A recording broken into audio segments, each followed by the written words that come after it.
ಮಹಾಸ್ವಾಮಿಗಳ ಪಾದಕಮಲಿಗೆ ನಮಸ್ಕಾರ.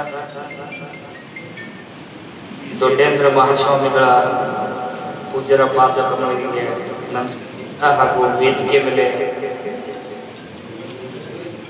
ಕಾರ್ಯಕ್ರಮದಲ್ಲಿ ವೇದಿಕೆ ಮೇಲೆ ಆಸೀನರಾಗಿರುವಂತ ಕುದರಿ ಹಾಗೂ ನಮ್ಮ ಬಿಜೆಪಿಯ ಜಿಲ್ಲಾ ಮಹಿಳಾ ಉಪಾಧ್ಯಕ್ಷರಾಗಿರುವಂತಹ ತೇಲ್ಪುರ್ ಅವರೇ, ವೇದಿಕೆ ಮೇಲೆ ಆಸೀನರಾಗಿರುವಂತಹ ಬಡಿಗೇರ್ ಅವರೇ, ಹಾಗೂ ಸಾಹಿತ್ಯ ಪರಿಷತ್ತಿನ ಅಧ್ಯಕ್ಷರಾಗಿರುವಂತಹ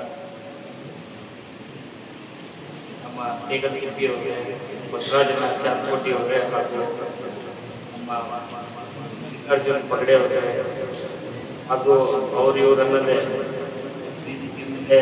ಆಶೀನರಾಗಿರುವಂತಹ ಗೌರವಾನ್ವಿತ ಗಣ್ಯಮಾನ್ಯರೇ, ಕಾರ್ಯಕ್ರಮದಲ್ಲಿ ಉಪಸ್ಥಿತರಿರುವ ಎಲ್ಲ ಹಿರಿಯರೇ, ತಾಯಂದಿರೇ ಹಾಗೂ ವಿಶೇಷವಾಗಿ ನನಗೆ ಮಾಡ್ತಾ ಇದ್ದಾರೆ ಅಂತಕ್ಕಂಥದ್ದು ಹೇಳಿ, ಅದರಲ್ಲಿ ಇವತ್ತು ವಿಶೇಷವಾಗಿ ಇನ್ನೂ ಆಟದ ಬೊಂಬೆ ಎಲ್ಲ ಅಂತಕ್ಕಂಥ ಒಂದು ಪುಸ್ತಕ ಏನು ಬರೆದಿದ್ದಾರೆ. ನಿಜವಾಗ್ಲೂ ಬಹಳ ಸಂತೋಷ. ಯಾಕಂದ್ರೆ ಹೆಣ್ಣು ಮಕ್ಕಳಿಗೆ ಗೌರವ ಕೊಡ್ತಕ್ಕಂಥದ್ದು ನಮ್ಮೆಲ್ಲರ ಕರ್ತವ್ಯ ಆಗಿದೆ.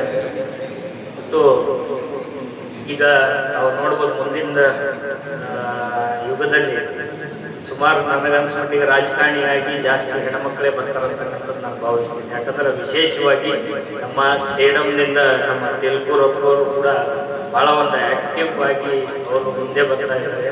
ಅವರು ಹೆಣ್ಮಕ್ಕಳಿಗೆ ಒಂದು ಮಾದರಿ ಆಗಿದ್ದಾರೆ ಅಂತಕ್ಕಂಥ ಮಾತನ್ನು ಕೂಡ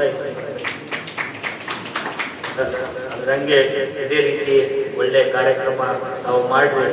ಯಾವತ್ತೂ ಕೂಡ ನಿಮ್ಮ ಜೊತೆ ನಾವಿದ್ದೀವಿ, ಒಳ್ಳೆಯದನ್ನು ಪ್ರಸಾರ ಮಾಡ್ರಿ.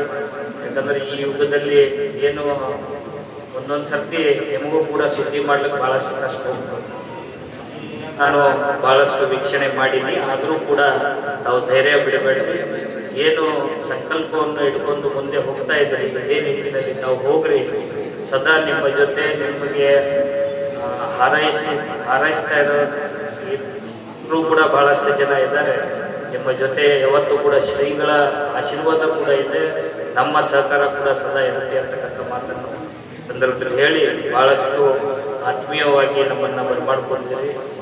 ತಮಗೆ ಸದಾ ಚಿರುಣಿ ಅಂತಕ್ಕಂಥ ಮಾತನ್ನು ಈ ಸಂದರ್ಭದಲ್ಲಿ ಹೇಳಿ ನಾನು ಎರಡು ಮಾತು ಮುಗಿಸ್ತೀನಿ. ಜೈ ಹಿಂದ್, ಜೈ ಕರ್ನಾಟಕ.